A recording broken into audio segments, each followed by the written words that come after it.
Welcome to this episode of My VA Disability Claim. Today, we're going to show you how to prepare a shoulder claim. Okay, so what will we show you? First, we're going to show you how to capture that core information using the Before You File Guidebook. Then we'll walk you through that rating schedule for this specific condition and show you exactly what to do. Right, and also we now have available on the website that Before You File Guidebook, the electronic version, and then we also have that Before You File Microlearning Course available as well. The guidebook is priced at $5. The microlearning course is priced at $20. So what that means is $25. All right, after the first month of a new approval, the guidebook and the course has paid for itself 5 times over. All right, after the first year of one new approval, it's paid for itself 60 times over. All right, and as a family leader, the knowledge and information that you can pass along to your family, to your friends, is priceless. Right, for me personally, the main role I play in my family nowadays is to provide guidance, to pass along information, and to give advice, right? Kind of in that guide role, that advisor role, right? So information like this, products like these, continue to be very valuable for myself, my family, and my friends. All right. And with that being said, hey, let's get right into it. Today we're talking about the shoulder claims, huh? Okay, so here we are at that Before You File VA Disability Claims Guidebook. All right. And we would just scroll down. We're going to just scroll down and go ahead to the first claim that we're going to file for. There's additional information as well, just some reminders, a summary of how you can use the guidebook, the purpose of the guidebook, a reminder of those 3 elements of service connection. And then we get down to the first condition. Once again, each guidebook has enough space for 3 conditions. All right. With this electronic version, once you have it once, you have it forever. All right. We do have a physical version that's coming out, but has not yet been released. All right. So here we go. Filing for that shoulder claim, right? Right shoulder, for me personally, happened with an injury, falling off a ladder in August of 2018. I separated in April of 2019. I ended up filing a claim in January of 2022. All right. So here we go with this first set of questions for this condition. What is the condition you are filing for? Right shoulder condition with pain when raising arm and limited motion, right? I get pain when I move it around, pain when I raise it specifically. Were you diagnosed with this condition while you were in the service, or is this condition the result of an event that took place while you were in the service? A fall from a ladder in August 2018, right? Climbing up a ladder, fell from the ladder, landed on my shoulder, went to the hospital. So there are medical records showing. And then there was a log of incident log taken as well. So there's evidence showing that this event took place. Next question. Do you have evidence of the diagnosis or the in-service event? Yes. What is the evidence? Went to the hospital for the injury and an incident report was recorded. All right. So that information will be available at the hospital where I sustained that injury, where I went to after sustaining the injury, and in the incident report that should be in my personnel file. All right. So do you have evidence? Yes, we do. And that is the evidence right there. Next question. Question number 3. Do you have medical records showing the diagnosis of this condition since you separated from service? All right. So in my situation, I filed that claim in January of 2022. I went to the doctor, I want to say around May of 2021. So I did have those medical records. Yes, I went to a private doctor in May 2021 for this right shoulder pain. Say right shoulder condition. Is that right? Wow. Condition. I'm not sure. Yes, I do have medical records. I went to a private doctor in May of 2021 for this right shoulder condition. Separated in service. I separated from service. Whoa, I separated from service. I thought that was correct, but it's not. In November 2019. Oh, it should be an A, separated. That's a tough one. Okay, so I do have medical records. Yes, I went to a private doctor in May of 2021 for this condition, and I separated from the service in November of 2019. Remember, the injury took place in August of 2018.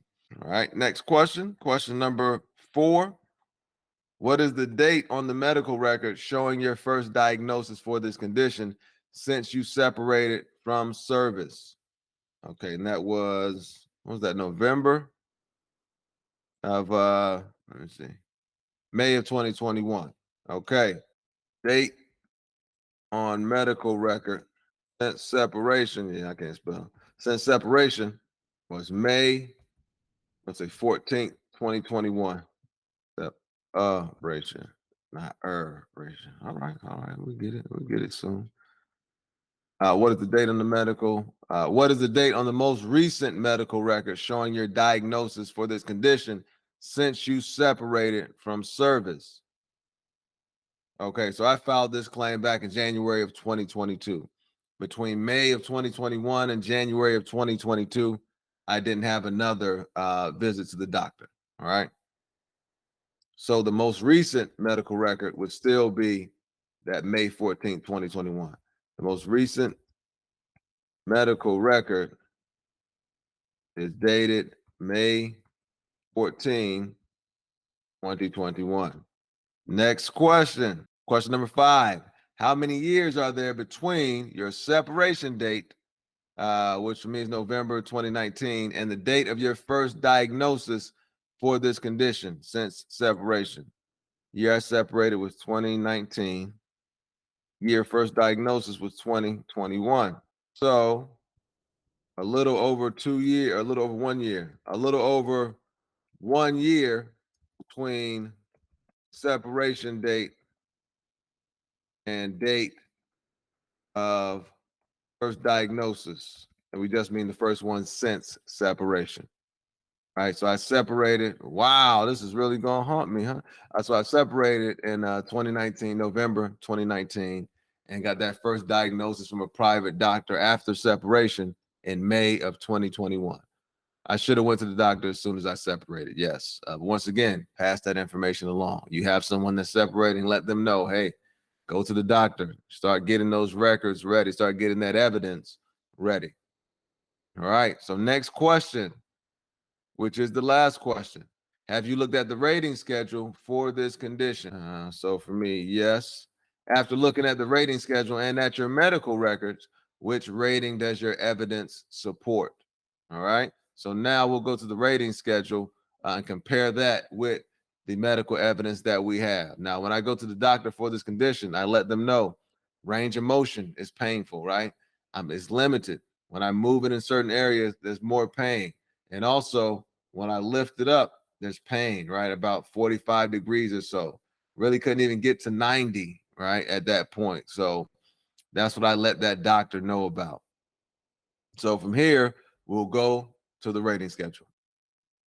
All right, so here we are at that rating schedule. And with each condition, as we always do, Control F, that's the find function. So we're going to look for shoulder. Shoulder's in here 41 times. All right, so we're looking for the rating of, here we go. This is a shoulder replacement. We don't have a shoulder replacement, so that's not what we're looking for. Anatomical loss, boom. Limitation of motion. This is what we're looking for. And that diagnostic code 5201 will be very helpful to you as well. Okay. So with limitation of motion, okay, your flexion or abduction limited to 90 degrees, right? You start getting pain about 90 degrees, right? That would be a 20% rating. If that's the issue that you're having, limitation of motion, pain at that 90 degrees, 20% rating. If you're getting that pain midway between your side and your shoulder level, right, about 45 degrees, 30% rating, right? And if you're getting that pain 25 degrees, you can barely lift that shoulder. When you can barely lift it from your side, now you're talking a 40% rating. All right. So based on what I had at that time, I had an issue getting to 90, right? When I get to 90, that's when it starts getting really painful for me. So based on the rating schedule, I would have warranted a 20% rating, right? At that shoulder level flexion, limited to 90 degrees, right? 90 degrees is, 90 degrees, like an L, right? 90 degrees. So when you got pain at that level, that's when you're talking that 20% rating. All right. So now we'll go back and put that information into the guidebook. So here we are back at the guidebook. Have you looked at the rating schedule for this condition? Yes. After looking at the rating schedule and at your medical records, which rating does your evidence support? Okay, so I have pain when lifting my arm to a 90-degree angle. So this would warrant a 20% rating according to the rating schedule. So my evidence supports a 20% rating. I have pain when lifting my arm to a 90-degree angle. So this will warrant a 20% rating according to the rating schedule. All right. As always, learn the information, use the information. And if you deem it to be valuable, share the information, right? If you have questions, drop it in the comment. If you have some feedback, right, you want to let us know how these products have helped you, drop it in the comments, right? If you have new topics that you think we should discuss, drop it in the comments, right? Like, subscribe, all the things. I don't know. Most importantly, have an incredible day.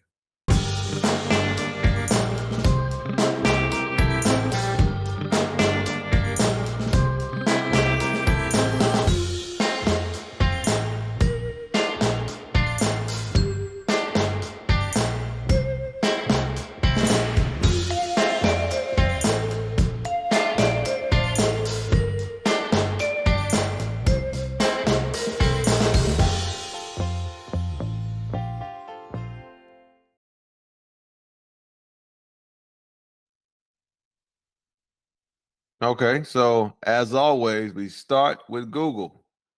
All right, we'll just put CHKI helpful veteran so we can pull up that before you file guidebook.